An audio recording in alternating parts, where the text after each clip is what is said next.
Hello friends, আমি দেবজ্যোতি। তো আজকে আমরা কথা বলবো আরি ফোলম্যানের ওয়ার্ল্ডস উইথ বাশির নিয়ে। In my opinion it is one of the best movies of the last 20 years এবং one of the best war films of all time. এটা একটা ইসরায়েলি সিনেমা এবং একটা অ্যানিমেটেড ফিল্ম এবং একটা সেমি ডকুমেন্টারি ট্রিটমেন্ট এটাকে দেওয়া হয়েছে। আরি ফোলম্যানের অটোবায়োগ্রাফি থেকেই উঠে এসছে। এটা আরি ফোলম্যানের জীবনের একটা অধ্যায়ের গল্প বলে এবং যেটা হিস্টোরিক্যালিও ভীষণভাবে সিগনিফিকেন্ট। তো এই সিনেমাটার অ্যানালিসিস করব। তো অ্যানালিসিস করার আগে আমি সিনেমাটার অ্যানিমেশনটা নিয়ে একটু কথা বলতে চাই। দেখুন, এটা তো ডিজনির সিনেমা না বা পিক্সারের সিনেমা না যে $150 মিলিয়ন $200 মিলিয়ন বাজেটে তৈরি হচ্ছে। তো খুব লিমিটেড রিসোর্সেস না এই অ্যানিমেশনটা তুলে ধরা হয়েছে। একটা রটোস্কোপিক টেকনিক ইউজ করা হয়েছে। যারা খুব পুরনো অ্যানিমেটেড সিনেমা দেখেছে সেখানে রটোস্কোপিক টেকনিক ইউজ করা হতো একটা ডার্ক এবং সিপিয়া টিন্টের ওপরে, এবং তার সাথে পুরোনো দিনের যে ফিল্ম নোয়ারগুলো হতো, নিও নোয়ার না ফিল্ম নোয়ার, সেই টেকনিকটা ইউজ করা হয়েছে। তো খুব স্ট্রাইকিং একটা ভিজুয়াল স্টাইল তৈরি করা হয়েছে। এবং এই যে ডকুমেন্টারিটা বা এই সিনেমাটা, it tells the story of the Lebanon war এবং লেবানন ওয়ারের একটা খুব ভয়াবহ ঘটনাকে কেন্দ্র করে।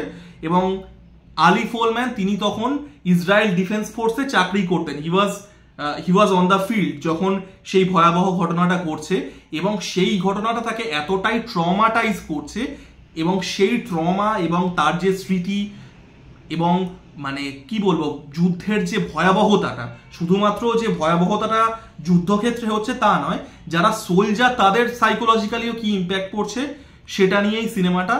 এবং সিনেমাটা শুরু হচ্ছে, it has one of the best openings, যেখানে আরি ফোলম্যানকে 26টা কুকুর তাড়া করছে। এবং এই যে নাইটমেয়ারটা, এই তাকে 26টা কুকুর এবং গুনে গুনে 26টা কুকুর তাকে তাড়া করে, এই নাইটমেয়ারটা তিনি রেকারিংলি তার হতে থাকে। তখন সে তার একটা পুরনো বন্ধুর কাছে যায় এবং পুরনো বন্ধুর কাছে সে জানতে পারে, এবং তার ট্রমাটা এতটাই ডিপ রানিং ছিল যে সে প্রচুর জিনিস ভুলে গেছে, যে সে ইসরায়েল ডিফেন্স ফোর্সে ছিল 1982 সালে। এবং 1982 সালে কি হয়েছিল, সে যেহেতু নতুন এসেছিল মানে মিলিটারিতে, he was afraid to kill an another person. মানে অপোজিশনের যে সোলজার আছে, অপোজিশনের যে মিলিটারি আছে, তাকে সে মারতে ভয় পেত। এবং সেই জন্য তাকে দায়িত্ব দেওয়া হয়েছিল তাকে মানে অপোনেন্টের মিলিটারির যে কুকুরগুলো আছে তাদেরকে মারা, এবং সে 26টা কুকুর মেরেছিল। সেখান থেকে তার ওই ট্রমাটা চলে আসছে, এবং trauma is the most important thing here. এই সিনেমাটা যেটা এক্সপ্লোর করে, basically it explores human nature in the worst possible way. মানে একটা খারাপ পরিস্থিতিতে বা একটা পরিস্থিতিতে মানুষের খারাপ দিকগুলো যেভাবে বেরিয়ে আসে, মানুষ পরিস্থিতিতে পড়লে কতটা বিকৃত হতে পারে, মানুষের মানে যে প্রাইমাল যে ইনস্টিংক্টটা সেটাই ইয়ে করে। It highlights the worst of humanity. তো এখানে এই সিনেমাটা it's a series of like haunting images, একটার পর একটা হন্টিং। এবং যেটা বললাম যে অ্যানিমেশন স্টাইলটা, যেহেতু রটোস্কোপিং ইউজ করা হয়েছে এবং পুরোনো ফিল্ম নোয়ারের যে কালার প্যালেটটা ছিল সেটা ইউজ করা হয়েছে, ইট ইজ স্ট্রাইকিংলি মানে ভিজুয়ালি খুব স্ট্রাইকিং। যখন যুদ্ধের যে ভয়াবহতাটা উঠে আসছে একটার পর একটা, মানে ইট ইজ স্ট্রাইকিং। এবং এই সিনেমাটা না শুধুমাত্র যে যুদ্ধের ভয়াবহতাটা হচ্ছে সেটা তো দেখাচ্ছেই, তার সাথে সাথে যারা পারপিট্রেটার, যারা সোলজার, যারা এই ম্যাসাকার করছে বা ধ্বংস করছে, তাদের সাইকোলজিক্যাল ইম্প্যাক্ট, যে অন্য একটা মানুষকে মারতে গেলে একটা মানুষের যে সাইকোলজিক্যাল ইম্প্যাক্ট সেটাও দেখাচ্ছে, যে তারা ভেঙে পড়ছে। এবং এই সিনেমাটা has one of the best sound tracks. একটা গান আছে ইনোলা গে বলে। ইনোলা গে ইজ দ্য মানে যে প্লেনটা থেকে হিরোশিমাতে বম ব্লাস্ট করানো হয়েছিল, মানে লিটল বয় ড্রপ করা হয়েছিল, সেই প্লেনটার নাম ছিল Enola gay. It is a rock music about Hiroshima and Nagasaki nuclear bombing. আমি ইয়ার্কি মারছি না, ইনোলা গে গানটা আপনারা শুনতে পারেন, দারুণ গান। It is about nuclear bombing, it is the best song about nuclear bombing. তো সেই গানটাকে এত সুন্দর করে ইনকর্পোরেট করা হয়েছে। মানে একটা সিন আছে which is my favourite seen in this film, যেখানে তারা জাহাজে করে যাচ্ছে লেবাননে, এবং প্রথমত তো একটা সি সিকনেস আছে, তার পাশাপাশি তারা নেশা করছে এবং নেশা করে হ্যালুসিনেট করা শুরু করছে। এবং Ari Folman is hallucinating about a gigantic mermaid, এবং সেই মারমেডটা তাকে আর কি এই জাহাজ থেকে মানে এই যুদ্ধক্ষেত্র থেকে সাঁতার কেটে অন্য জায়গায় নিয়ে যাচ্ছে। এই সিনটা মানে সিনেমার ইতিহাসে one of the best cold spots.